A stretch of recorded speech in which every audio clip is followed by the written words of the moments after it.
Give Me a Reason to Live was created in 2014 as part of a project with... L'espectacle Give Me a Reason to Live diré que es va crear l'any 2014 i formava part d'un projecte juntament amb 4 altres coreògrafs europeus i era una mica una resposta, una oportunitat molt bona que vam tenir de passar una setmana en 5 ciutats diferents que tenien a veure amb el Bosco i també contextualitzar la seva feina. And being kind of quite captivated. I realment em vaig sentir captivada en el marc d'aquest projecte. Vàrem veure esbossos de captaires, de pidolaires que el Bosch havia fet pels seus estudis, per fer els seus quadres.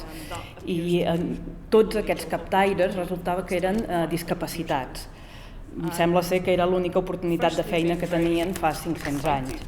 I jo em vaig sentir molt interpel·lada per aquestes persones perquè hi havia una relació personal.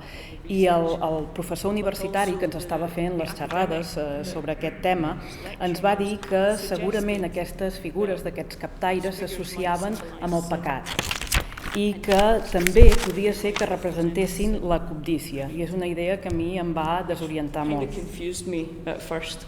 But then I began to kind of recognize this connection, actually, that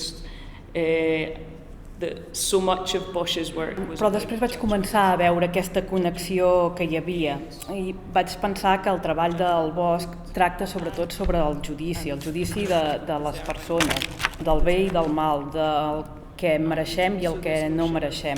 I aquesta noció de discapacitat, que són unes persones que a la societat es veuen marginades, perquè se'ls veu com persones que no mereixen les coses que se'ls han donat. I vaig pensar que això era així fa 500 anys, però que també és així. Aquesta actitud ha perdurat fins als nostres dies, almenys al Regne Unit. I a mesura que vaig viatjar més me n'adono que també a tot el món. In the UK and it would appear worldwide, the more I travel, it would appear that most countries that I take this performance to... I de fet a la majoria de països on he mostrat el meu espectacle, les persones també connecten i parlen d'aquest ressorgiment a l'hora de culpar els que són més vulnerables a la nostra societat. En èpoques de por o d'austeritat, com ara, sembla que els polítics i els mitjans de comunicació tendeixen a culpar els més vulnerables. Veiem que aquesta actitud en els quadres del Bosch de fa 500 anys i també penso que això està connectat amb aquesta idea de jutjar les persones que mereixen i les que no mereixen. I connecta això amb la meva vida, perquè em sento com reavaluada o avaluada constantment per al suport que puc necessitar de la societat per la meva condició. I vaig sentir que aquest tema connectava directament amb la meva vida. I require as a disabled person in society, so it was literally something I was also experiencing in my own life in terms of the paintings themselves. Parlem de les pintures, m'interessava també l'aspecte físic, perquè veiem que hi ha una diferència en aquestes pintures entre aquelles persones, personatges, figures que es presenten com a bones, que sempre estan verticals, dretes, i en canvi aquelles figures o personatges que es presenten com aquells que no mereixen, sovint estan inclinades, estan com trencades. I a mi em va interessar a partir d'aquí com es genera el moviment, fer una coreografia. Què vol dir treballar amb aquestes dues condicions físiques, els que estan més verticals, els que estan inclinats. Something that kind of runs through the piece.